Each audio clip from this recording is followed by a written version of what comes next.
It's like it's learning. It's a child. It needs to take some time, understand its surroundings. And then you got to beat it into Yeah, place. there you go. That's the way. I mean, you can only teach so much. You got to make it stay. You got to rule with an iron fist. Yes. Whenever I answer the phone, I'm like, hello. What pissed you off? It's a great argument to have. I love my mom, but I think she's half crazy for doing that. How dare you? Do you work with your girlfriend, Mark, or your wife? Mark? I keep them separated. Sometimes I call people, they don't answer the phone. I'm like, Wrong number. Click. Well, he's not that smart. Sometimes he sounds like he knows what he's doing. yeah. Go. Therefore, you're an ass, and I don't want to talk to you anymore. Yeah, but what do we know?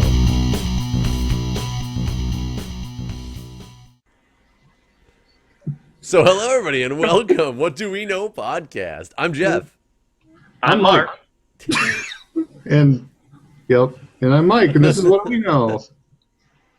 Not how to do an intro for sure. So, Mark, you brought up something right before we started recording that you wanted to talk about.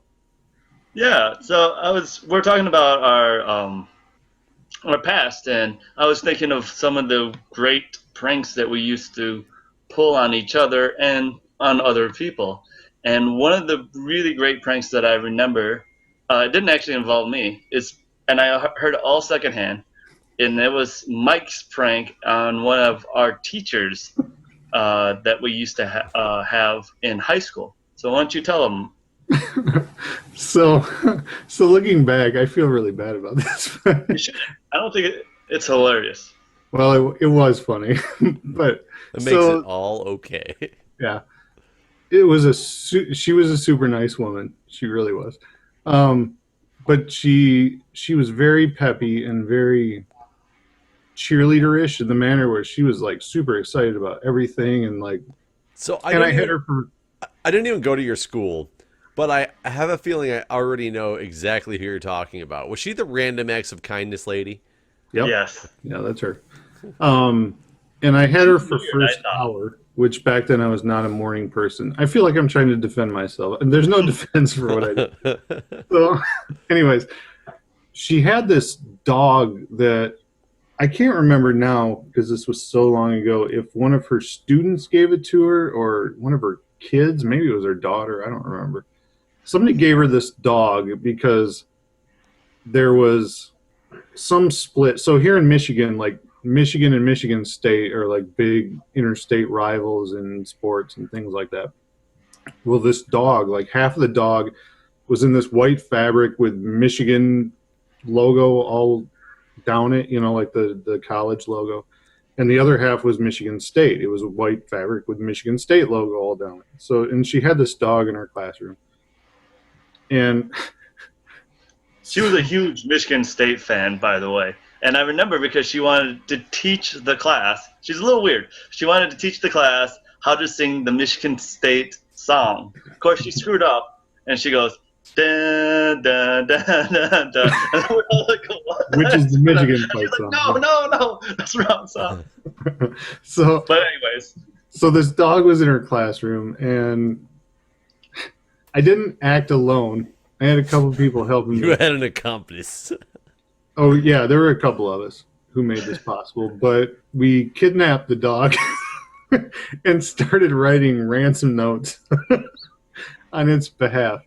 And to the point where several weeks later, and by the way, she took classes on field trips around the school, like looking for this dog. She thought it was in the school, so she was trying to get people to like search the school, look in the garbage bins, trying to look into like other people's lockers. So my God. so let me get this straight. There's a stuffed dog Yes. that was, It had been in her classroom for like 15 years or something. and it was like, half Michigan State. Mhm. And you just stole it one day? Like, how'd you pull off stealing it? I actually didn't do that part. So somebody I know did, and I'm not entirely sure how they got it out of the class. But from then on, it was sort of like whoever was available was leaving notes. So we would tape them to the classroom door. So think Were they about like your cut high out of school. magazines and stuff? What's that? Were they cut out of magazines and stuff like A ransom lot, notes? yeah, we did a lot of that. Did a lot of that, and we would tape the note to the door. So think about your high school class. If you went to a class where the door was just left open, we would take the note and we would tape it to her door with the door still being open. We'd just slide our hand in there and tape it in, and then slowly throw the door shut so we'd have time to get away. So the door would slam shut. There'd be like this ransom note on the door. Some of them were written like in, first person from the dog. And Did you ever show the dog like a picture of the dog with today's paper, like in a bag over his head or something? I don't know if we ever did today's paper. We did. We did at one point, and this was towards the end of this exercise where we had a Polaroid of the dog with a knife to its throat, and That was the best part. we took a paper lunch sack and filled it with stuffing, and that all got taped to the door. And Yeah, cotton stuffing, so it thinks it came from the dog. right.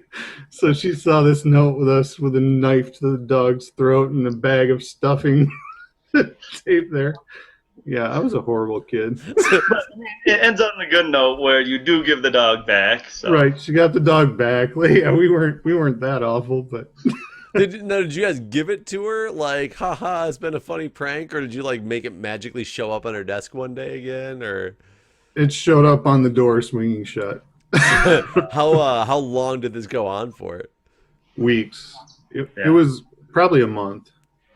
It was a long time. That's good. I wish I had I've done so many pranks in my day, especially back in high school and college, but I cannot remember a damn one of them. Well, we used to do a lot of pranks, or I especially did a lot of pranks when we went to your cabin. And there's two that I remember in particular. One was with our friend JP, and it was a simple prank, really, because like how you put shaving cream on someone's hand and then you tickle their nose, and I did that, and he hit his face, and he wakes up, and it wasn't like, oh, you got me. He was so angry. Well, he ended up leaving, didn't he? Yeah, he was so pissed. He was like, "You're so immature," and he went on this rant, and I was on the floor just dying of laughter. I mean, like, I couldn't believe he was having this kind of reaction because it's just a stupid prank, right? And he's just like, "You guys are so immature. I can't believe this." And he ends up leaving the next day, and I'm still like laughing. Mark's not stopped laughing because he had no idea that I painted his toenails pink. and he's a military guy, so he went back to like the military, and it wasn't until he got back on base where he noticed that he had pink toenails. You know what? I don't know what's funnier, is that you're talking about this prank or that I totally know what prank you're going to talk about next. I don't know if you do, but okay, we'll find out.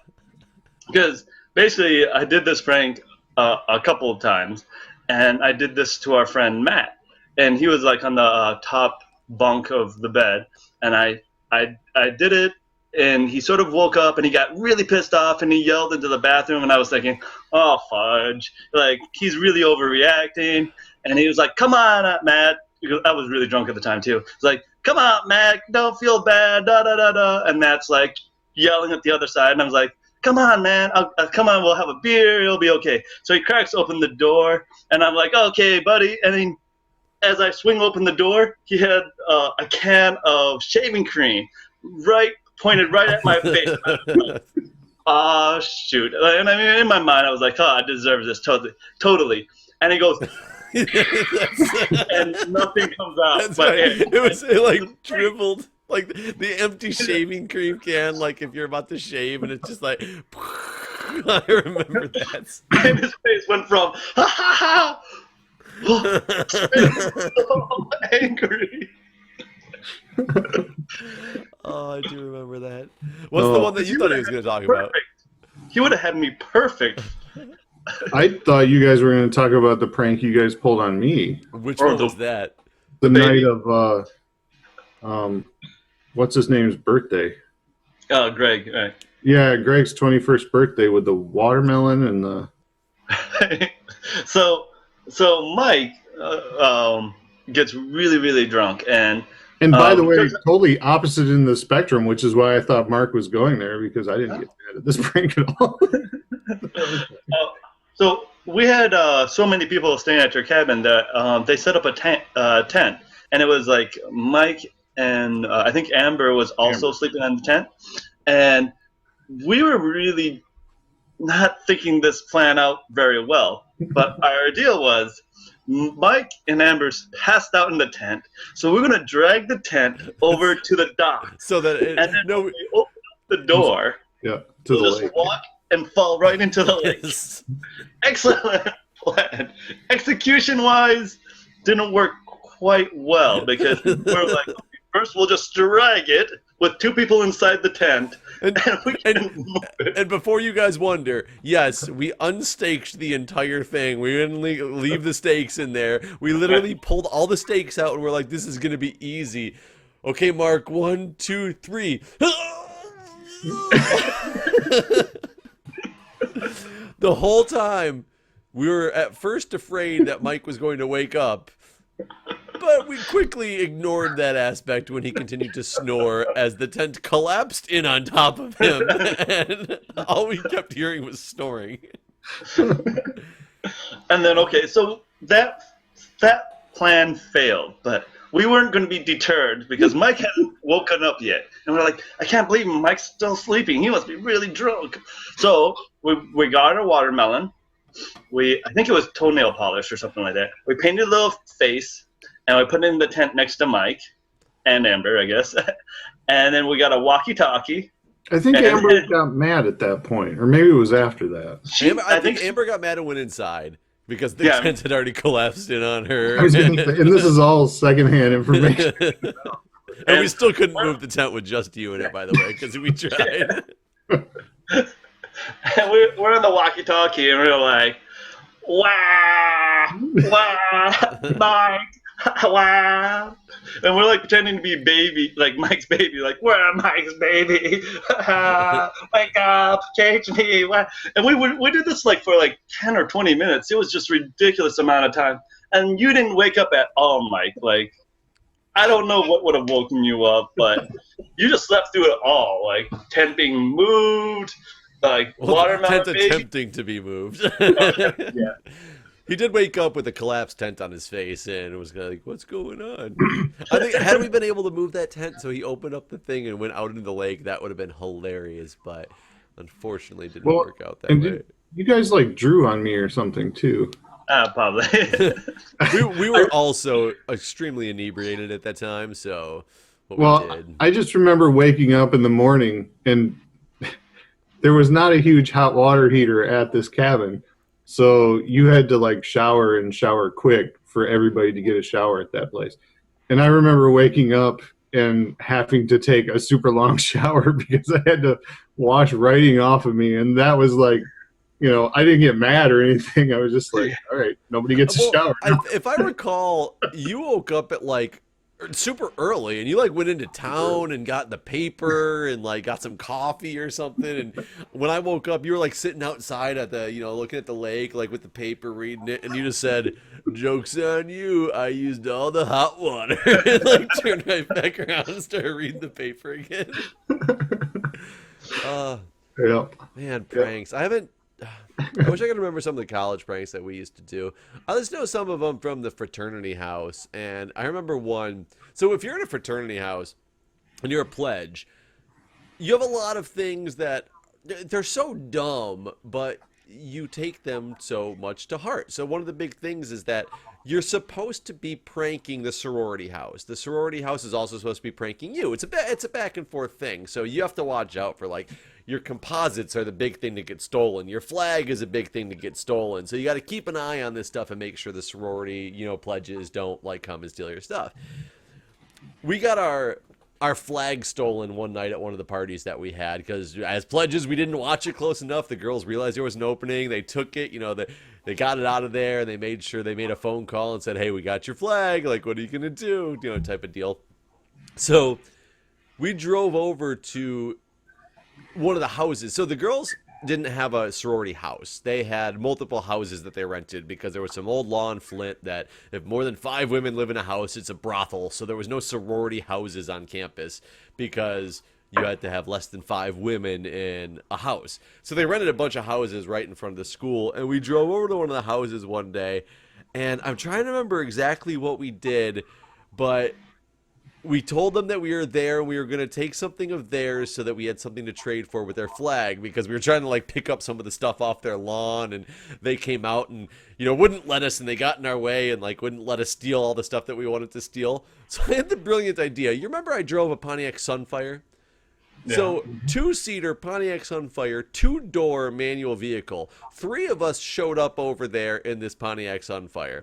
So we have to get out. I have to stand up, get out of the car, lift up the back seat, like let it swing forward so somebody can get into the back seat and things like that. And I remember one of the girls got in between me and the car. We were trying to steal one of their big lawn ornaments that had like their sorority thing on it so that we had something to bargain for to get our flag back. She refused to get out of the way. So I said, fine. And her name was Colleen. And I was like, Colleen, we're kidnapping you then. And I literally she goes, well, how are you possibly going to kidnap me is exactly what she said. And I literally lifted her up and just dumped her into the back seat of my Sunfire. And the look on her face just went, how the hell? And 2 people jumped in the back seat on top of her. And we like squealed out in reverse in my Pontiac Sunfire and went back to the fraternity house, which is only like 2 minutes down the street. So we stole a human in order to trade back for our flag. That's one of the biggest pranks I can remember doing, but it wasn't even really a prank. Good trade. Yeah. It would have been super funny if the sorority house would have said, she's not real. Well, no, it's at that point, it's one of those things that you have to like, you have to give into the back and forth. Like if they had our flag, they wouldn't give it back unless we had something to trade for it. They wouldn't let us take anything, so we took her, and it worked. And it was completely. We've been looking for a way to get rid of her anyway. I know. I gotta tell you, I miss things like that though. Like some of the stuff that we had to do at the fraternity house for like pledging and all that stuff was so much fun. It's just to look back on it was like, God damn, that was so cool. I want it to be like old school and where there's a fraternity I still want to join. And would you join a fraternity house that's just for fraternity? Like adults? I guess it would be like a something like a lodge or something like that. I mean, what do you call those old people things? I mean, the only problem that you really have is, when you're older, you have a family and stuff, or where you live, where you work. When you're at a fraternity house at school, everybody's on the kind of the same system. It's you go to school, you're going there to get a degree, and you have your friends and stuff. You live on campus, or you live in the dorms, or you live at the fraternity house, or whatever. When you're older, to join one of those, like if I wanted to join like an Elks Lodge or something and they had a hazing process, I'd be all about it, but it still has to fit with the life schedule. Like that's the thing. You can't wake me up at 3 o'clock in the morning with pots and pans when I have a presentation I have to do for the COO of my company, the next morning. Like there's a whole difference in. Yeah. And as an adult, you have to worry about the whole drunk driving thing. So if you're going to an Elks Lodge, right. Which essentially that's what, all those lodges are. When you're an older person, is a cheaper way to drink, really. So you can't be having things where you're just getting wasted every single night because of the, quote unquote hazing process, and then be like, okay guys, thanks, I'm going home now, as opposed to I'm going to crash in the bed that's in the same location. Right, and like you said, when you have a family, like it's a whole different can of worms where, if I were to go out, even if I wanted to do something like that on a Friday night and go to that place, well, guess what? My boy is still going to be awake at 6 a.m. no matter how late I've stayed out at the Moose Lodge, so it's not going to be a good experience for me the next morning. Right. Just take the kid with you. Yeah. I had the on-site babysitting service at the Moose Lodge. What? Well, would you Would you take your kid if they had like a service like that where like the kids get to sleep over with other kids around their age, And you and like then you actually stayed hang there out for with like a night or a weekend or something as part of the right? hazing process? Well, I mean, I mean, not necessarily for hazing, but whatever. oh, you Like, just mean to like go hang out and drink for a weekend at the Moose Lodge? I'd rather go to yeah, like a place on a lake or something like that. Granted, a Moose Lodge or something probably has like horseshoe, and most of those are known to have like horseshoe pits and volleyball nets and things like that, yeah, right? I know, so they're yeah. pretty cool places. Just get one on a beach. And in So fact, if you didn't make it just for like old people, but just for like kids to hang out with you to hang out while you still. that sounds really good in theory, but when you are hungover and have a kid awake at 6 a.m., because it doesn't matter if your kid goes to bed at 7:30 when they usually go to bed or 10 p.m. They still their body clock wakes up at 6 o'clock. Right. Then number one, you're hungover. Number two, because they went to bed at 10 p.m. and still woke up at the same exact time, they're super crabby. And kids, until they hit the age of like 6, are nonstop questions or requests or do this for me or I need Okay. this or I want this or take me here or let's go there or I want to do this or I need a cartoon. That's your Sounds fun. brain is pelted with that all the time. Like it's But frustrating as a sober, non-hungover human being. If you were to try to do this for a weekend and consuming mass amounts of okay. alcohol, that's your worst nightmare. Here where I would have it a little bit different is that you would also have like a service that basically takes care of the kids. So you would hang out with your kids like most of the afternoon and evening. Like, it's not like you're just going to be drunk with your friends, but you could like play basketball with your kids or whatever. But like from let's say 6 o'clock in the morning to like 10 or 11, like they have a breakfast service and people helping your kids like get ready for the morning and whatnot. You just pay for the service as you would for the lodge. I don't know. Why are we going into this subject? I'm not Well, gonna I'm trying to think start my own too. lodge or anything like that. I mean, you have to cross a certain age gap. Like my daughter at 2 And right now, 2 in a couple months. maybe a little too young. Yeah, exactly. Like she wouldn't just hang out with strangers. And I'm not even 100% sure my boy at 4 would for like a long period of time, like a weekend, like you're talking, like they would just feel like you always see sort of like the TV shows and things where parents send their kids away for an overnight and they get they call home wanting to come home at midnight or whatever. Like you definitely have that sort of thing that is more than likely to take place there. And then he said, like, too bad, we don't love you anymore. Then you have to get a second job to pay for therapy later in life. Oh, okay. But that's later, Mike. Don't. We're focused on the right now. It's a bad situation either way. Oh, there was one more prank that I remember that we did quite a bit while we were at your cabin, Jeff, and that was because our friend Paul used to shave his head. And I guess you did too. I don't know why we picked on Paul all the time, but he would pass out on the couch. What do you mean shave? Like big shave? Like yeah, like almost completely bald. Like, Oh, so not big shave. Yeah. I would use the low setting on the clippers. I thought you meant like big shave. I've never Yeah. big shaved my head before. but Paul used to like big shave Yeah. his head, I think. Yeah. Yeah. Paul did. And so he had a nice flat surface, or flat-ish, is top of his crown of his head, to stack things. And we would make a game out of seeing how much stuff we could stack on his head. And That's usually, awesome. it would start with like a couple of cookies and a couple of potato chips, and then Ritz a deck of cards and a video game container, and then just keep getting more and more stuff. And you play like basically a Jenga game with stacking things on top of Paul's head. Paul said, well, he was sleeping. And while he was passed out drunk, and he'd just be like this, and he'll just have this huge stack. And you want to make sure you don't wake him up or make him move. So, but gotta concentrate, put it on gently, get a nice balance.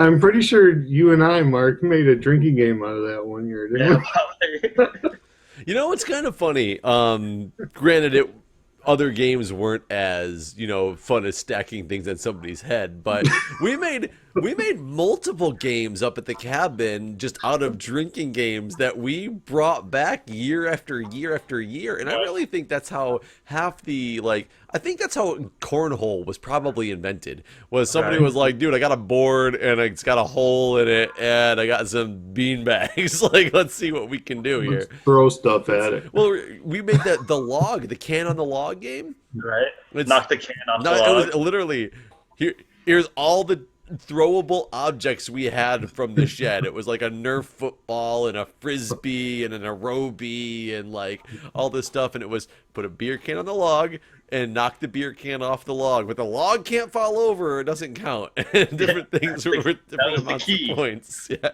Actually, that sort of reminds me of this YouTube video I just saw the other day that looks awesome. I would love to try it if I ever got the opportunity. The YouTube channel, I think it's called Dude Perfect. Okay. And they have this, there's 4 of these guys, and they take out this golf bag with all matter of sports equipment. And you can only use each item once. So they're on a golf course. And so you have to tee off, and you have to pick which sporting item you use to tee off with. A couple guys chose a softball bat and a ball. They got to throw it up and hit it as far as they could and try to go down the fairway. But then they lose that item there, and they can't use it again for that hole. Do they switch balls as well? They just hit a softball, and wherever that landed, then they got to pick another, they could pick a tennis racket and a tennis ball, or the Nerf Vortex football, with the tail on it, or frisbee, or the lacrosse ball, I'm gonna have to watch this after. It was awesome. That sounds fun. Ball has to be last, right? What's that? I said, I guess the golf ball would have to be last. They never actually.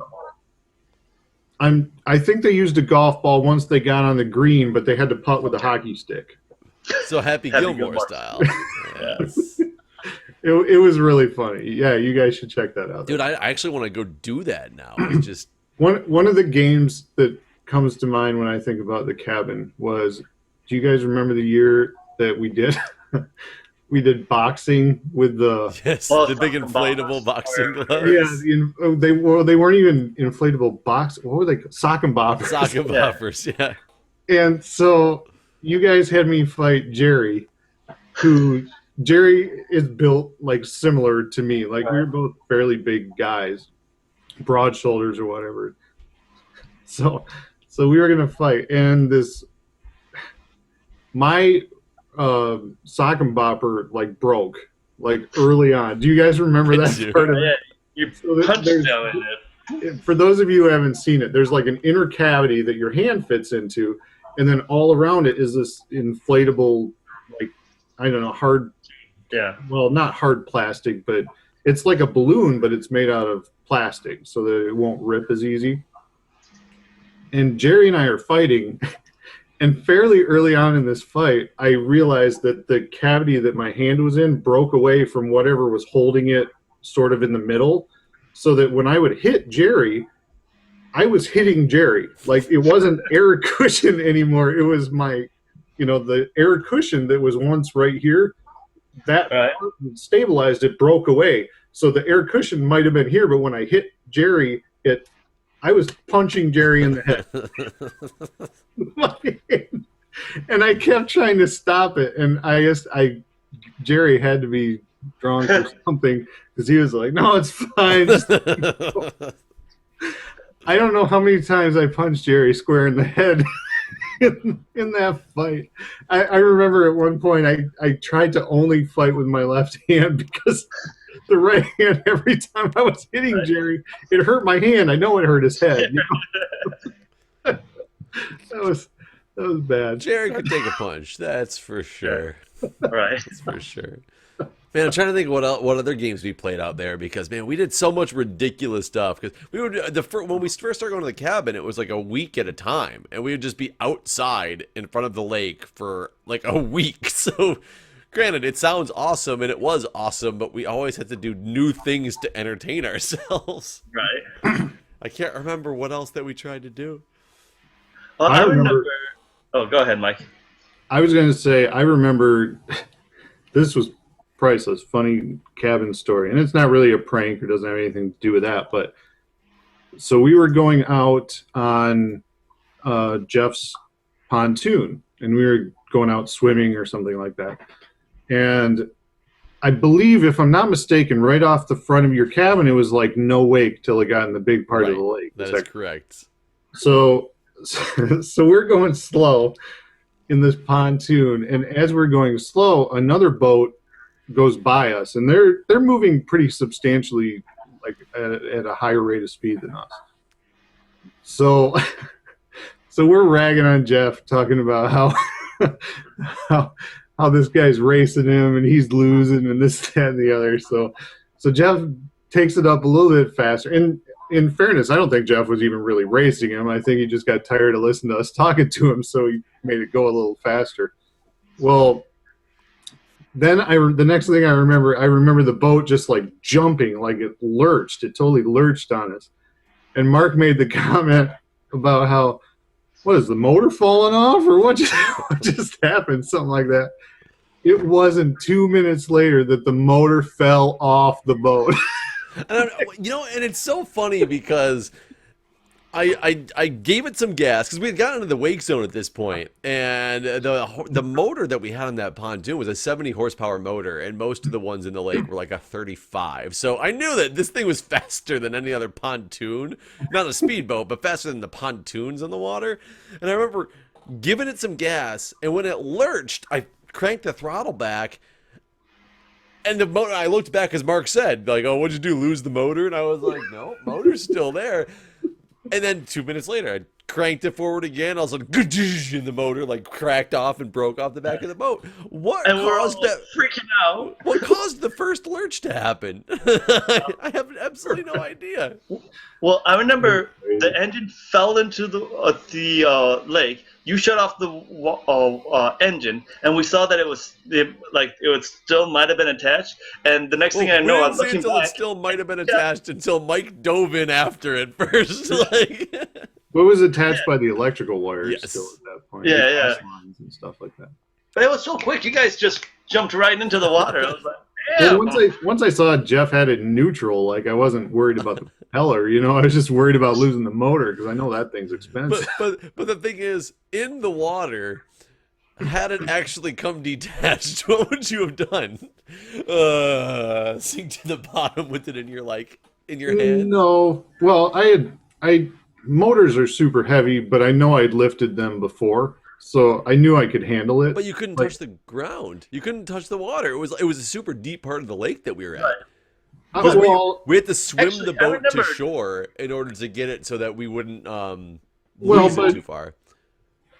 Well, I remember we got to shore, right? Mhm. And Right. it was you and I, Jeff. We had our hands around the motor, and we had it all the way up to the water, water level, and it had like some buoyancy in it. Mhm. So as soon as we get to the water level, and we start straining just to like lift it a couple inches off the water because it was just filled with water. And then Mike's like, okay, and then you just like bench. lifts it right out. Like, it was nobody- Well, and I remember when you talk about me, jumping in and it being over my head, yes, I think that was a factually correct statement. I also think that I just kind of threw it under one arm and grabbed the boat. Grab the boat. Because we were going to shore. Like I knew you guys would get me to shore. Because I do remember you saying, "What do we do now?" And I think I threw you the anchor, just for the not the anchor itself, but the rope from the anchor, because you tied the rope. You go, Mike, you got a motor? Here's an anchor too.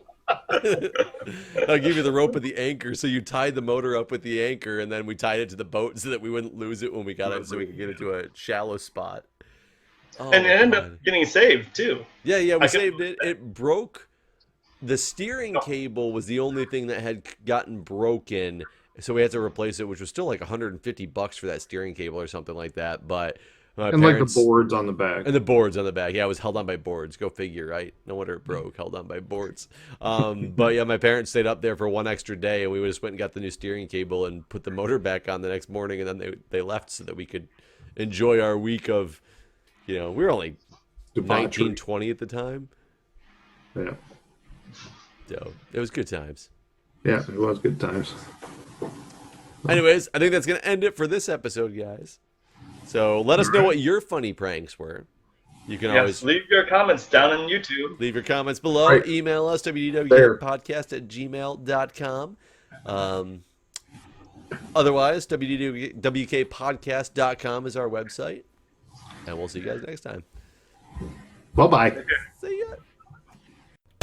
Whenever I answer the phone, I'm like, hello. What pissed you off? It's a great argument to have. I love my mom, but I think she's half crazy for doing that. How dare you? Do you work with your girlfriend, Mark? Or your wife, Mark? I keep them separated.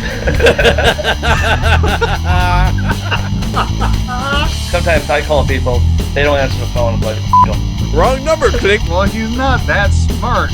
Sometimes he sounds like he knows what he's doing. Go. Therefore, you're an ass, and I don't want to talk to you anymore. Yeah, but what do we know?